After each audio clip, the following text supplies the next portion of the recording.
गुरु भक्ति, क्योंकि ये तो संतों की अनन्य भाव है, भक्ति है कि ये सब प्राप्ति कब होगी, जब गुरु भक्ति होगा।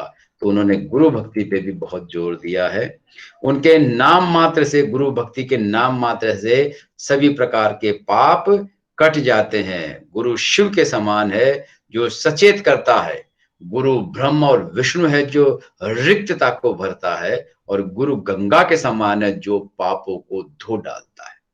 चरणदास जी क्या कहते हैं, गुरु शिव के समान है जो सचेत करता है, और गुरु ब्रह्मा और विष्णु है जो रिक्तता को भरता है। रिक्तता किसी भी चीज की, ज्ञान की रिक्तता और किसी चीज की रिक्तता, उन सब की पूर्णता कौन करता है, ब्रह्मा और विष्णु।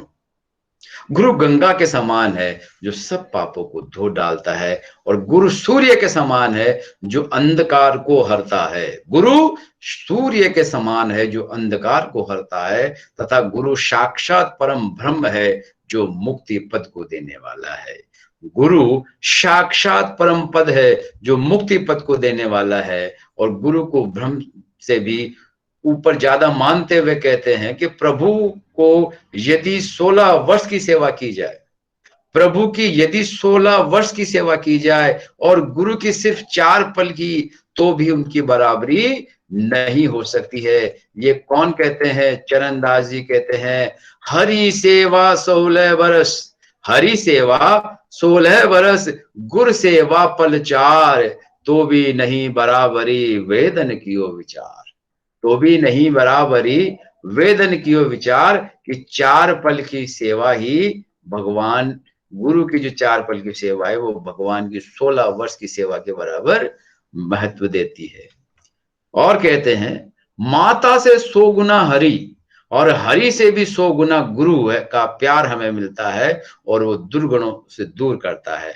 अतः प्रभु रुष्ट भी हो जाए तो नहीं डरना, परंतु गुरु की हमेशा शीश पर आशीर्वाद बनाए रखना, उनके किसी भी प्रकार की, उनके प्रति अपनी दुर्भावना या उनके प्रति अपना कृष्णता दूर होने का भाव कभी मत रखना। गुरु हमें मारते पीटते कुछ भी भला बुरा कहते हैं, वो सब हमारे अच्छे के लिए कहते हैं, कभी भी वो बुरे के लिए नहीं कहते हैं। इसलिए चरणदास जी हमेशा गुरु का महत्व की पूरी बात करते हैं। इवन उस समय के जितने भी संत थे और आज के भी संत हैं, वो सब गुरु के महत्व को ही बड़ा मानते हैं।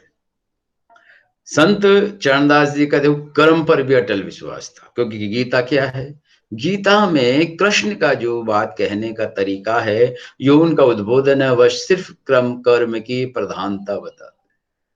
आप युद्ध नहीं करेंगे अर्जुन, तो भी कर्म तो होता रहेगा। सांस लेना और छोड़ना यही कर्म है। तो सांस लेना और छोड़ना जब कोई बंद नहीं कर सकता है, तो कर्म बंद हो कैसे सकता है।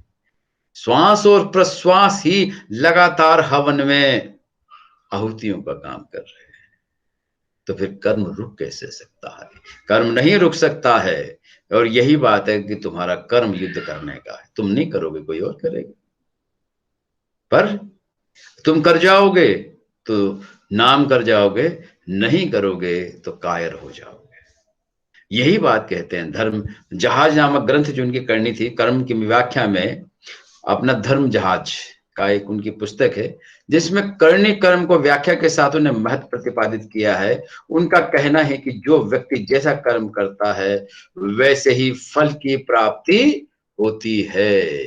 बुद्ध भी यही कहते हैं, कर्म निरोध, कर्म निरोध। अगर आगे के जन्म को, सारे दुखों को हमें खत्म करना है, तो कर्म को निरोध करिए, कर्म को रोकिए जितना हो सके। क्योंकि अच्छा कर्म होगा, अच्छे का फल मिलेगा, बुरा होगा, बुरे का फल मिलेगा। और हम चाहते हैं कि इस फल के चक्र से बाहर निकल जाएं। अगर हम चाहते हैं इस फल के चक्र से बाहर निकल जाएं, तो ऐसे में हमें अच्छे कर्म और बुरे कर्म दोनों ही तटस्थ करने, दोनों छोड़ने पड़ेंगे। क्योंकि हम अच्छे कर्म कर रहे हैं तो अगली बार जन्म देगा, भगवान अपने ऊपर बैलेंस नहीं रखेगा। भैया आपने अच्छे कर्म का आपके इकट्ठा हो गया, उसको चुकाना है, हम तो जन्म देना पड़ेगा। बुरा किया है तो चुकाना है, तो जन्म देना पड़ेगा। तो ऐसे में उन कर्म को ईश्वर पर न्यौछावर करके छोड़ दीजिए कि मेरा कोई कर्म नहीं है। तो पहले बात तो कर्म से विरक्ति, भगवान के प्रति अनुग्रहित होना शुरू करें, उसके बाद ही ये परिवर्तन संभव है। सुख दुख संताप पश्चाताप आदि करनी के फल हैं। सूर दानव राजा रंक अप्सरा मनुष्य यक्ष गण प्रेत आदि सभी कर्म के फल अनुसार अपनी भोग भोगते हैं। जाति वर्ण आश्रम ये सब कर्म के अनुसार लगातार लोगों को मिलता रहता है। ये अलग बात है कि जातियों की व्यवस्था सिर्फ भारत में है और कहीं पर भी इस तरीके की व्यवस्था नहीं है। तो कर्म के आधार पर, जन्म के आधार पर, कर्म के आधार पर और जन्म के आधार पर, कर्म के आधार पर जो कर्म जैसा कर रहा है उससे जातियां बनती है तो समझ में आता है, लेकिन जन्म के आधार पर जब जातियां बनती है तो वह पीड़ा देती है, विद्वेष पैदा करती है। चरणदास जी सगुण और निर्गुण की बात तो कहते ही हैं, भक्ति की बात तो कहते ही हैं, समाज सुधारक के रूप में भी अपनी बातें कहते हैं। तो समाज सुधारक के रूप में चरणदास जी क्या कहते हैं? चरणदास जी समाज के सदाचार के पक्ष पर अधिक बल दिया है तथा अपनी वाणी में स्थान स्थान पर नैतिक शुद्धता के साथ साथ जीवन यापन करने का उपदेश देते हैं।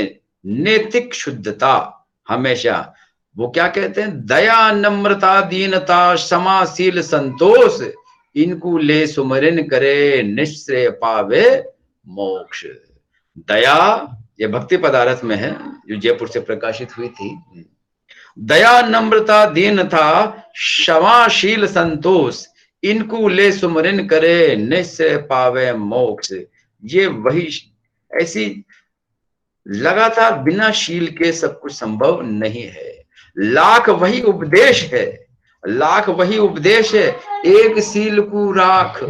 लाख वही उपदेश है, एक शील को राख। जन्म सुधारो हरि मिली चरण दास की साख। जन्म सुधारो हरि मिली चरण दास की साख। दया ज्ञान का मूल है, दया भक्ति का जीव। दया ज्ञान का मूल है, दया भक्ति का जीव। चरण दास योग कहते हैं दया मिलावे पीव। पीव कौन? परमात्मा। पीव कौन है? परमात्मा है। और क्या कहते हैं? मन सो रहूं निर्वेरता मुख सु मीठा बोल। तन सु रक्षा जीव की चरण दास कहीं खोल। हमेशा अहिंसा की बात करते हैं, अपने शरीर से इस जीवों की रक्षा करने के लिए है, इनको मारने के लिए नहीं है। शील संतोष और दया धारण करने का आग्रह लगातार वो कहते हैं और इन सिद्धांतों को ही वो उच्च मानते हैं। हमेशा विनम्र रहने की बात अनवरत रूप से वो करते हैं, क्योंकि बिना विनम्रता के साथ हमारा जीवन हिंसक हो सकता है।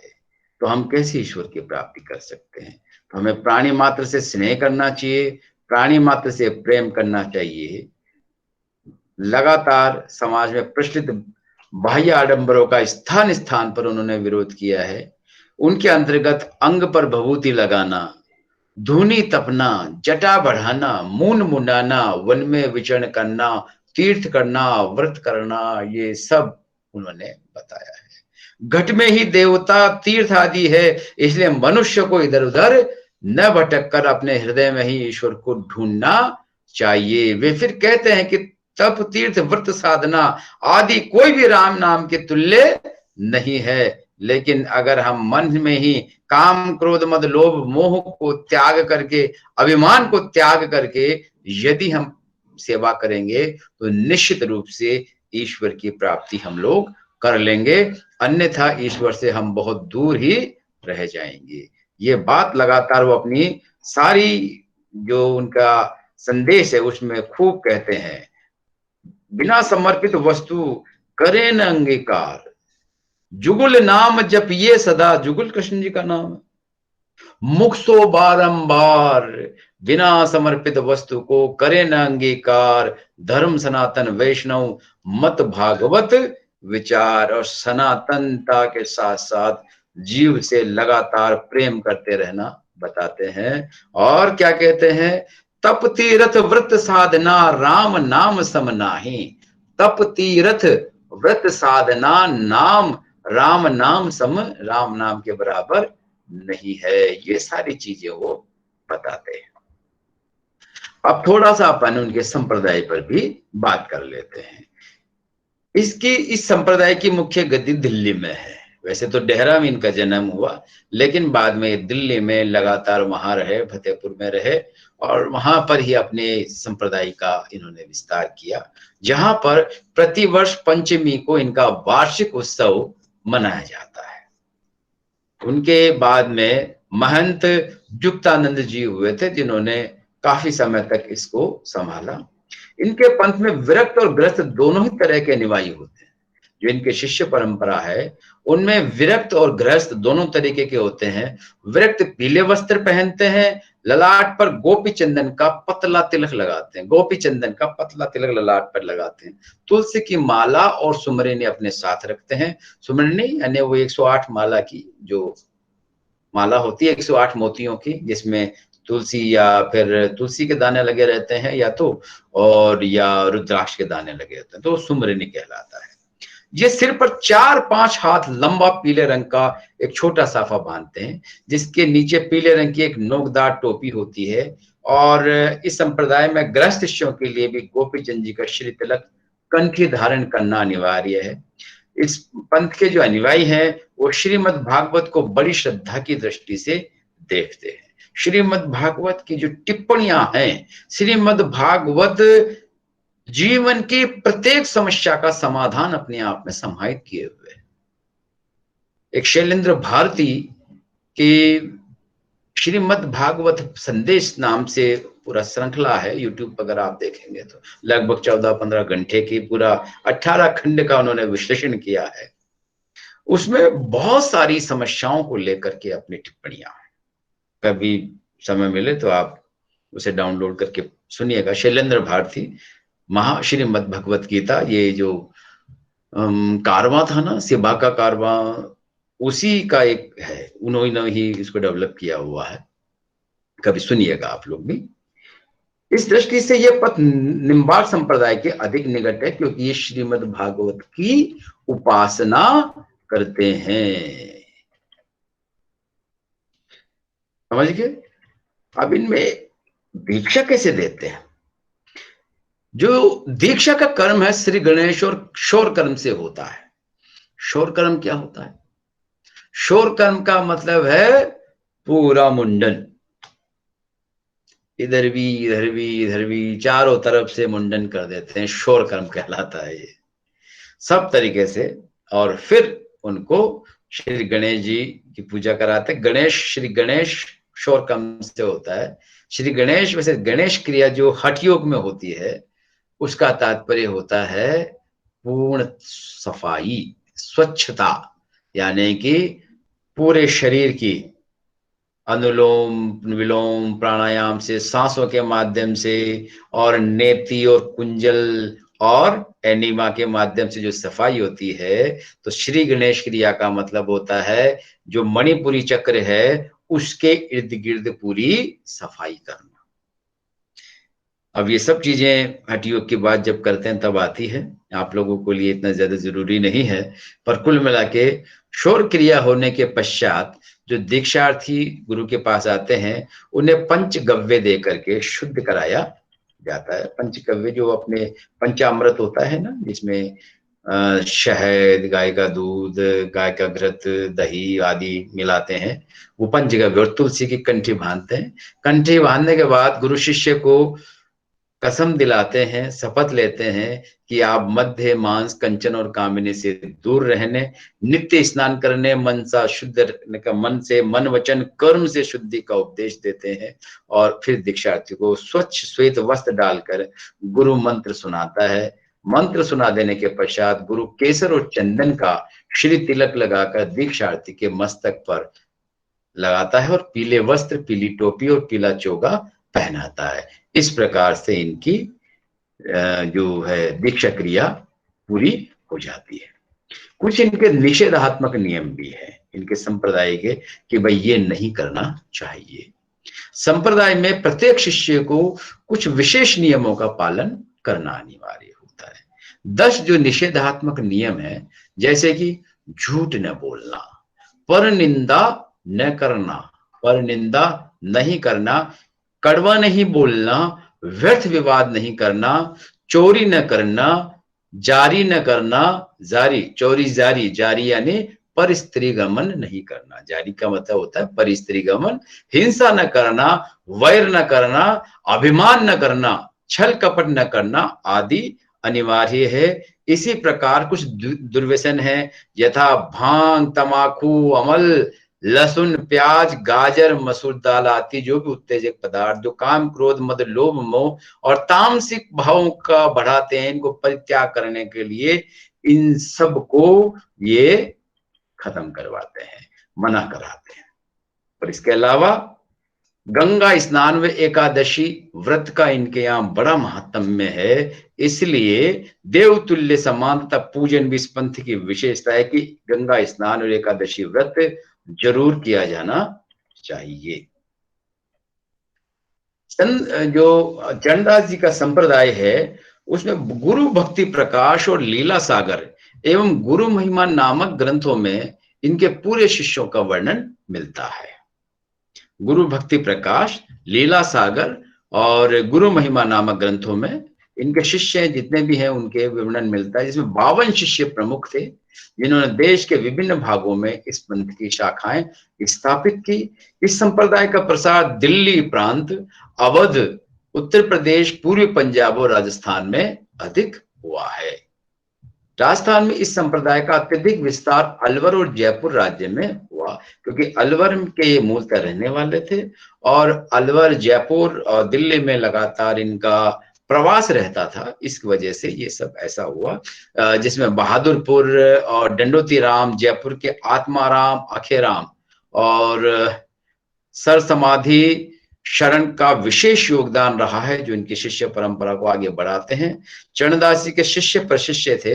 अलवर में इसी संप्रदाय के 2 मंदिर बने हुए हैं, एक बड़े रियापाड़ी वाला और दूसरा टोली के कुएं वाला। एक तो बड़े रियापाड़ी वाला, देखो जीके के प्रश्न भी हैं, आप याद करेंगे चरणदास जी के अलवर में कौन से 2 मंदिर है, एक तो रियापाड़ी वाला और दूसरा टोली के कुएं वाला। साथ ही अलवर के राज्यांतर्गत डेहरा, बहादुरपुर, शाहपुर, पृथ्वीपुरा, माचल और रालियावास नामक ग्रामों में भी इनके मंदिर बने हुए हैं। संत चरणदास के जन्म स्थान डेहरा में उनकी छतरी भी बनी हुई है, जहां उनकी टोपी, माला, गूदड़ी और चोला अभी भी सुरक्षित है।